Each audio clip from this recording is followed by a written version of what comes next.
FSN Radio. It's all about what's next. Go to financialsurvivalnetwork.com and sign up for your free weekly newsletter. You'll also get 3 free reports. The Financial Survival Network. It's all about what's next. Welcome. You are listening to the Financial Survival Network. I'm Kerry Lutz. Today's April 17th, 2017. And, well, when you look around and you see the stories, one that particularly caught my eye on therealside.com is the fact that would you ever believe that a $15 minimum wage is costing people employment and jobs? I hear you laughing there. It's Joe Messina. Joe, welcome back on. Well, hey, Kerry, thanks for having me. And you know, you and I both know, we've talked about this a million times. Yeah. Basic finance. This isn't even, I don't even think you have to go to college to figure this one out, right? I mean, seriously, when you start pushing these minimum wages up to $15 an hour, you've got a lot of these mom and pop restaurants that they just can't afford to handle those kind of wages because nobody wants a $10, $15. Well, I shouldn't say that. In California, we have $15 hamburgers, but nobody wants to keep paying these crazy prices. The state of San Diego was one of the first. They went to $11.50 per hour, and 4,000 restaurant jobs in just the city of San Diego have been lost. Yeah. I'm telling you, huh? Yeah, 4,000 jobs just in one city. You know, and think about, what was it, last year? You and I were talking about how Seattle, when they went to the $15 an hour. Of course. Yeah, they didn't just lose jobs, but the jobs got pushed out to the outskirts of the city where the $15 minimum wage didn't count, and they loved it. Those restaurants were flourishing. Yeah, well, look, unless you're going to start taxing kiosks as people, business will switch to the kiosks. They'll do everything they can to avoid the cost there. And like you say, these smaller restaurants, smaller companies, they can't afford it. So what's your choice then? You move out of California or hire illegals or automate, hire kiosks. I mean, that's really that simple. Yeah, but the other part of this, you're the mathematician here. You know, you're the guy that's got it. But when you look at it, they were looking to create, if they had kept on track with what they were trying to do, they were looking to create close to 5,200 jobs. I want you to think about that. So instead of creating 5,200 jobs, they lost 4,000. So they're down 9,000. Thank you. That's what I try to tell somebody that. They were arguing with me. I go, no, dude, listen to me. If they kept following course, they would have created almost 10,000 jobs total. I mean, they would have created another 5,200. That's almost 10,000 jobs they ended up losing. How are they going to create them? Because the minimum wage was going to create more jobs. Is that their counterintuitive? It doesn't. I mean, there was a great article about this girl working for Yelp. I felt bad for her. She's like my kid's age, but she's working for minimum wage. And she writes a letter to the CEO saying how I can't live on the minimum wage and, you know, that you got to pay more. And sure enough, the CEO gets it and he fires her. He fires her. And the headline at Zero Hedge, which reported this, was that the true minimum wage is zero.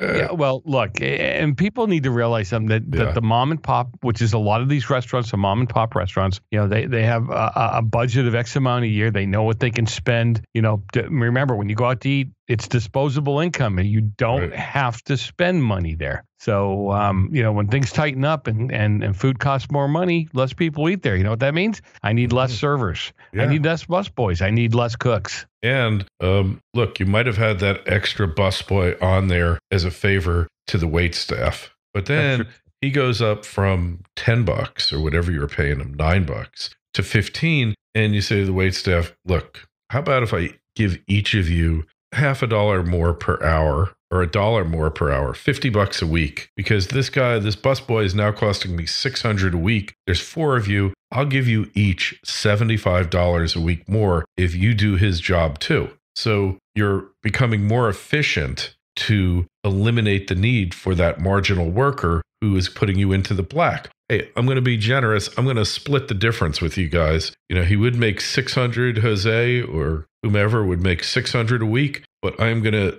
give you guys 300 more to split up. And what do you think they're going to say, Joe? Yeah. No, I'm with you. I'm 100% with you on this one. Yeah.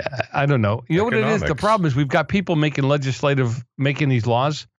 Frankly, they've never owned a business. Hey, and it's not just that. They are completely ignorant of the economic laws of nature. I mean, look, when you raise the price of something artificially high, you will have a surplus of it. And, when you cut it so it's artificially low, you will have a shortage. And here, they're just from the standpoint of making the cost of labor more than what it produces in profit for the business owner. I know it's theoretical, but this is the truth, because that guy he's a low-skill worker to start with. He can't produce enough value to start with that he's barely marginal anyway. That's why he's a minimum wage worker, because the value of his labor, he just doesn't have the skills to make it worthwhile. Hey, Jose, after 5 years there, might be able to do every job in the place and could be worth $30 an hour. But they don't want to say that. And true, we might have more minimum wage workers right now because the economy has been so rotten.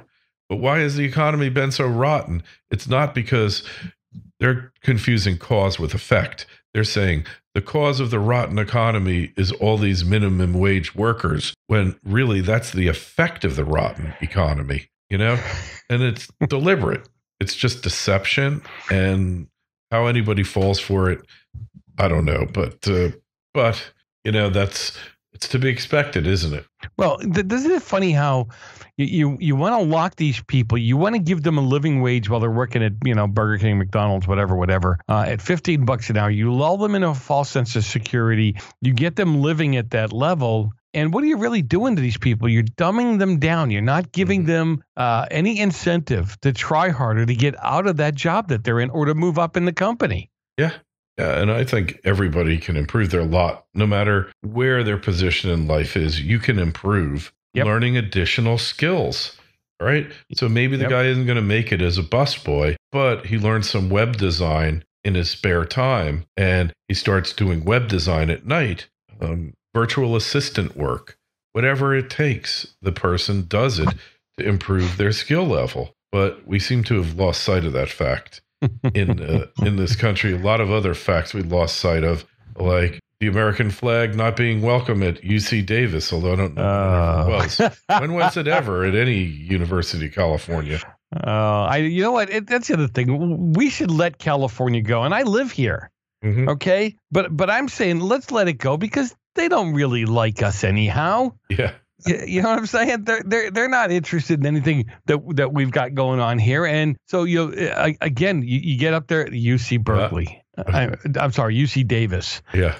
They're all part of the nutjob California, college plan. But there was a vote taken, and what I like to say, an American college on American soil, supported by American tax dollars. Yeah. And when you start saying that we don't want the American flag on our campus, I'm thinking, well, maybe you don't want the American dollar. You know what we should do? We should redesign our money to have the American flag on it. That way, when they say they want nothing to do with the American flag, we don't have to give them the dollars either. Yeah. But last week, they struck down a bylaw requiring the American flag to be displayed at meetings, because the concept of the United States of America and patriotism is different for every individual. Oh, it's not racist? No, not yet. Give it time. They're going to...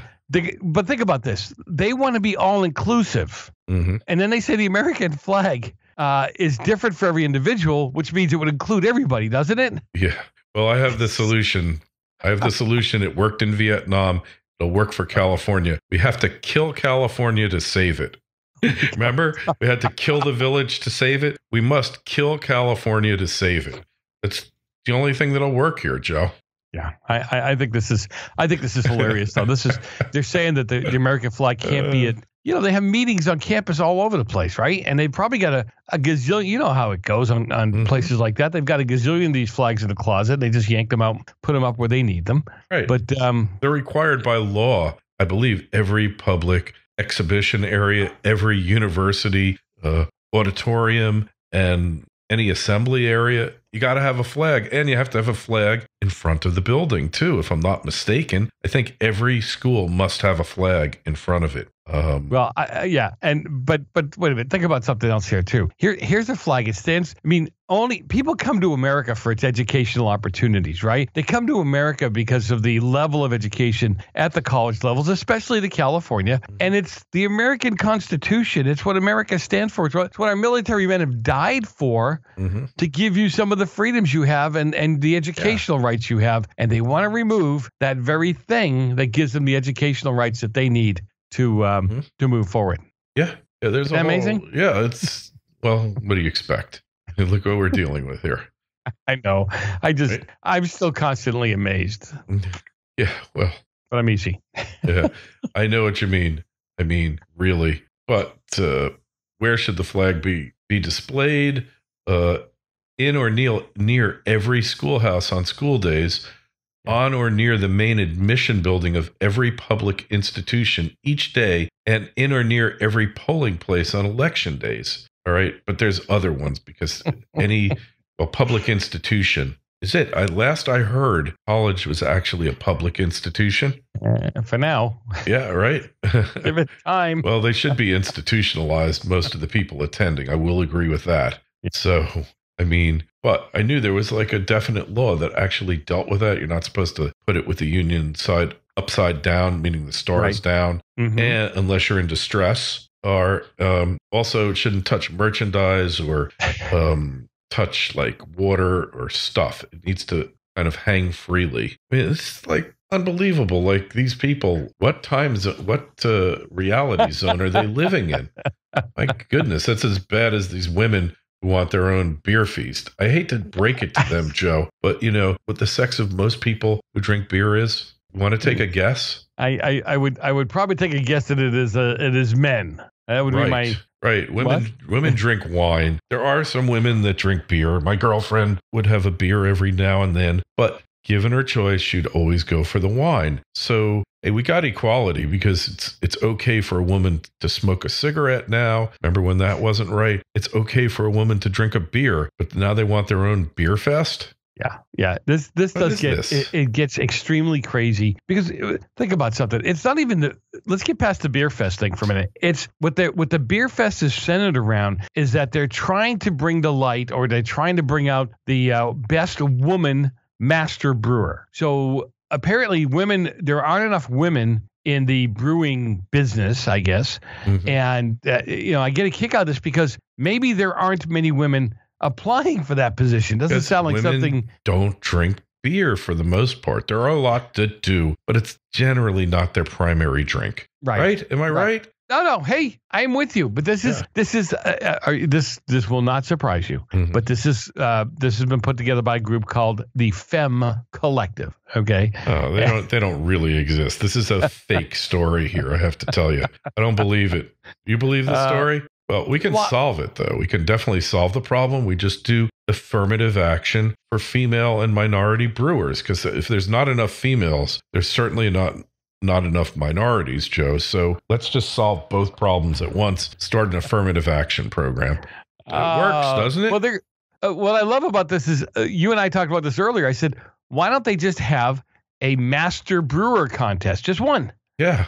Right. And no matter what sex, height, color, size, whatever you are, why don't we just have one and the best one wins? Yeah, but that might not be fair because it could hurt the female self-esteem if they didn't win. And you have to be very, very deferential to that. Well, the most famous head brewer in the country is in Miami. Is that right? Really? I haven't figured that one out yet. Well, we actually have a huge number of microbreweries right here in Florida, like more than you can believe. I think it's the second biggest state for microbrewers because you got all these retired people that have nothing better to do. And it was like, hey, I think I'll brew up some, I think I'll become a beer brewer. I got nothing else better to do. Maybe make a couple bucks on the side. And like they have these beer fests and hundreds of microbrewers, Joe, show up. So I've never seen a female, maybe one or two in the whole thing. I'm not really into beer anymore myself, but those events are a lot of fun because you chased all these different, they have coconut beer. They have blueberry beer. It's actually good. That's what I would think, but it's actually pretty good. And every kind of beer you can imagine under the sun.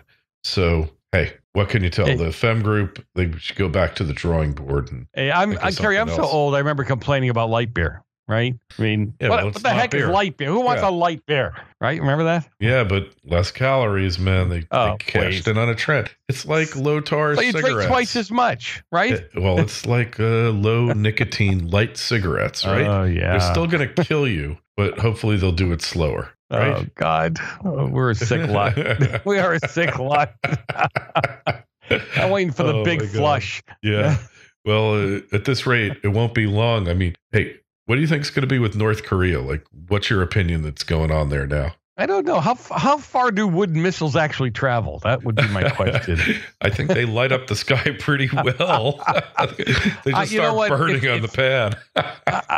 I love the people on the left right now are screaming that, this is just bad policy, that for years we've been giving, they do a little saber rattling.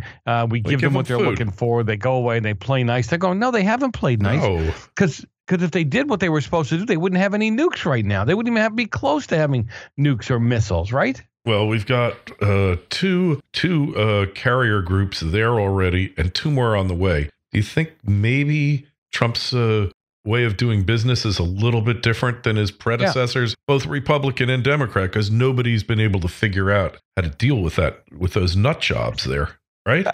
I'm sitting there thinking, I would call a little Kim Jong-un or whatever his name is, little guy. Well, he's actually a little Bolcott. Yeah. I would call him and say, look, you have two choices. Okay. One is you dismantle the nuke stuff, or two is you tell us where you want the crater. Yeah. I mean, it's really that simple. Yeah. And probably the crater is going to be where you were shortly before.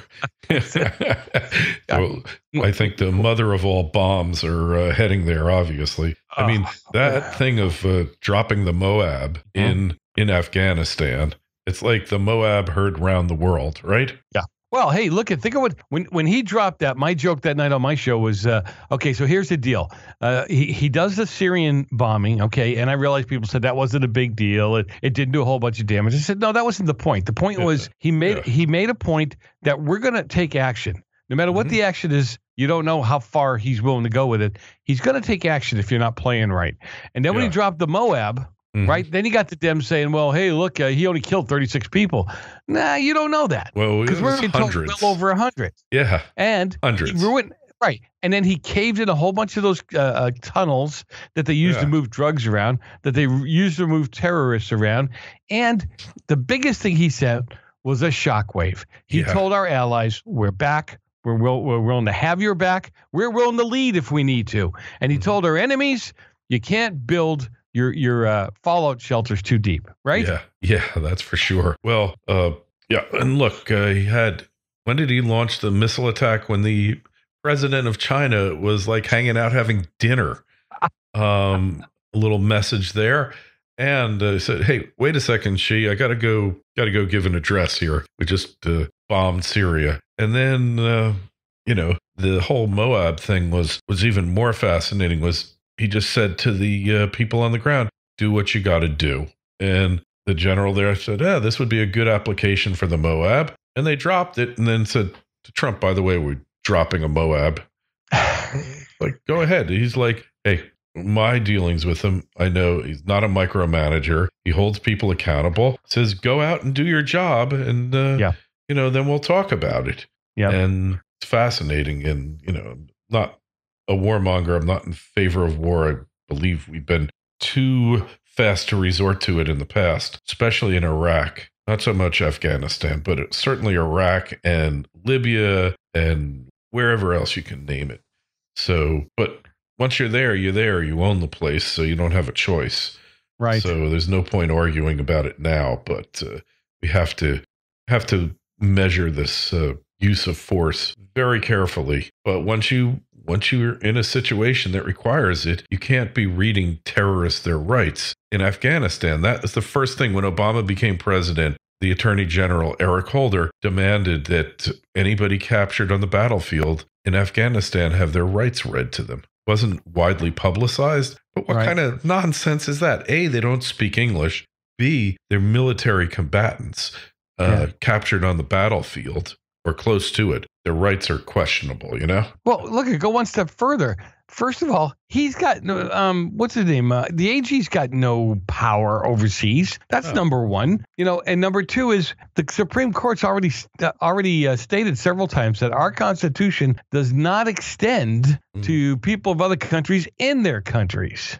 Yeah. Right. I mean, we don't have extraterritoriality, what it comes down to. So you catch a guy on the battlefield, he's a enemy combatant. He's got no constitutional rights, and you're going to appoint an attorney.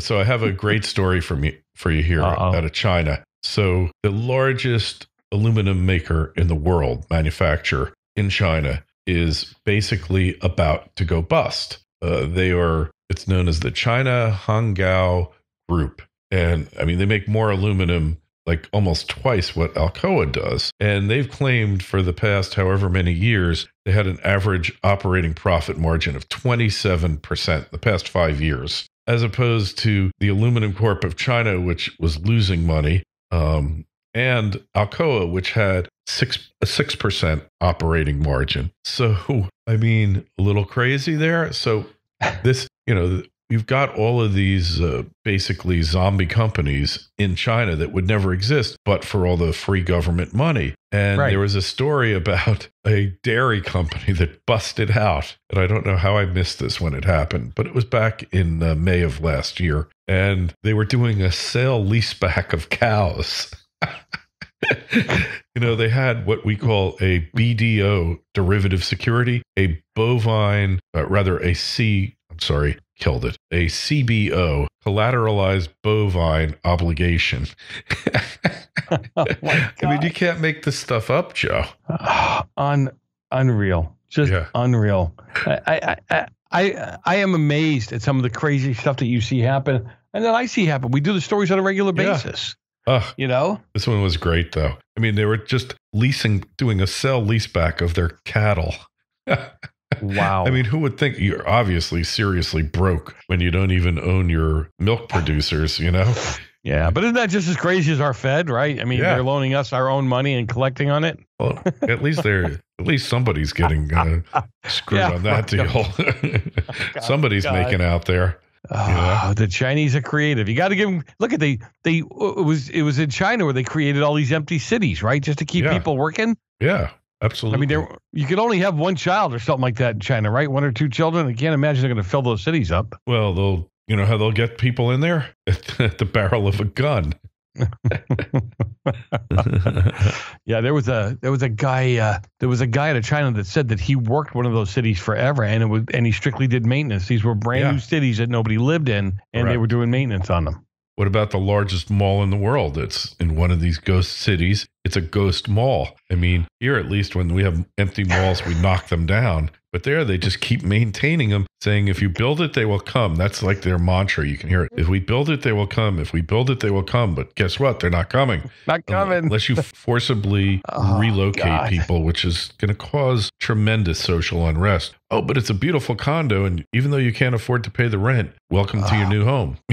Was it Hong Kong or just outside of Hong Kong? They were showing these apartment buildings where people lived. I mean, truly and honestly, for all intents and purposes, these apartment buildings were like 15 by 20s. Yeah. Oh, they were living in cages stacked up. They slept in cages. Yeah, that's Hong Kong. Oh my God. That's really bad. But because they were so small and they'd have like 8 people in one of these buildings and they would just be in these cages stacked up.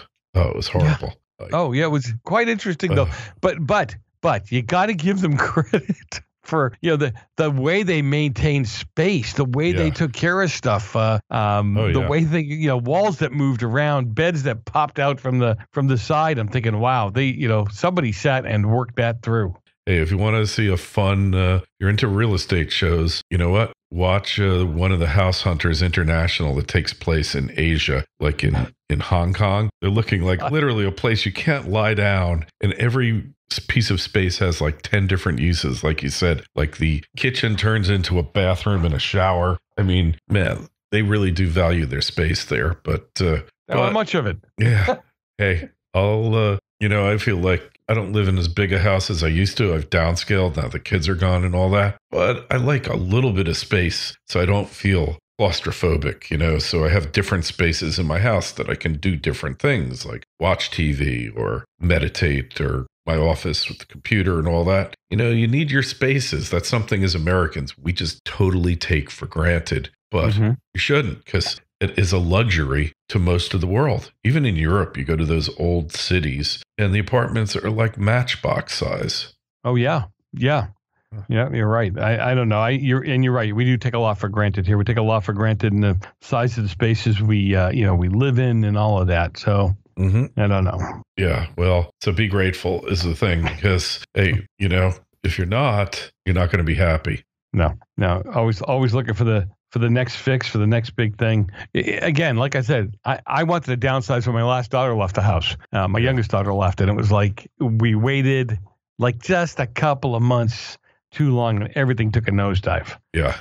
We would have been out on Easy Street if we got rid of it at that time, at the exact right time. Yeah. Anyway. Yeah. Well, hey, everybody's hindsight is 2010. I have better hindsight than most people. Most people might be at 2020. I'm at 2010, and I can see so fine back there, but what good does it do? Right? I mean, what could you do here? We're limited. We're just humans. There's not much we can do about our screw ups, and which there are manyfold. But one thing that never screws up is therealside.com. And hey, what are you giving away there? Should we sign up for your newsletter? Yeah, you should sign up for the newsletter, and you should check the show out from time to time. We're on every night from 6 to 9 o'clock, 6 p.m. to 9 p.m. West Coast. That's 9 to midnight East End. I'm always giving away a book, a coffee cup. Right now, I have shirts that say stand. Now, for us old guys, they say £sign stand, but for you younger people, I guess it's hashtag now, stand. Hashtag. And they're red shirts, white print, and basically, stand for America. Yeah. Stand for what you believe in. Don't back down from these yo-hos. Stand up for what you believe in. Oh, and that's right. You had in Berserkly a little bit of an incident there. Before we forget, I just wanted to talk to somebody about this. So the snowflakes kind of picked the wrong people to mess with, would you say? Yeah. Well, look, they're so used to the other side, if you would, backing down always. They didn't know what to do. And now all of a sudden they went after the pro-Trumpers. And that was just a really dumb move, because most of the pro-Trumpers are ex-military. They're people that are willing to stand and fight for what they believe in. Where the other snowflakes, they were trounced on. I mean, trounced on. And the cops just sat back and watched. I mean, what are we paying these cops for? They're supposed to keep order. Well, they were just trying to keep it confined to a particular space. Talk about California. Yep, we got to kill it to save it. That's the only way. Anyways, if you got any questions, comments for Joe or me, send me an email, kl@kerrylutz.com, kl@kerrylutz.com. The Twitter feed is @KerryLutz, which we're trying to up the amount of stuff that we're sending out on it. And the Facebook page is Financial Survival Network. Joe, we will talk to you again real soon. Thanks for having me on. Have a lot of fun. FSN Radio. It's all about what's next. Go to financialsurvivalnetwork.com and sign up for your free weekly newsletter. You'll also get 3 free reports. The Financial Survival Network. It's all about what's next.